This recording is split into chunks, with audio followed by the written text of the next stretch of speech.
કાર્યકર્તાઓ અને છેક દૂર દૂર સુધી નજર પડે એવા મારા પોતાના વતનના સૌ વાલેશ્રીઓને નતમસ્તક વંદન કરું છું। આજે માં અંબાના દર્શનનો લાવો કર્યો, પૂજા અર્ચના કરી।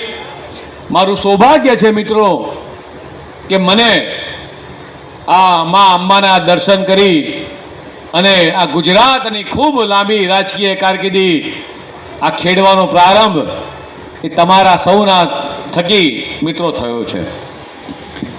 જ્યાં માં અંબાજી સાક્ષાત બિરાજમાન છે, માનનીય દેશના યશસ્વી પ્રધાનમંત્રી માનનીય મોદીજીએ 51 શક્તિપીઠના દર્શન કરી શકે એટલા માટે ગબ્બર ઉપર 51 શક્તિપીઠ મિત્રો બનાવ્યા છે। અને ત્યારે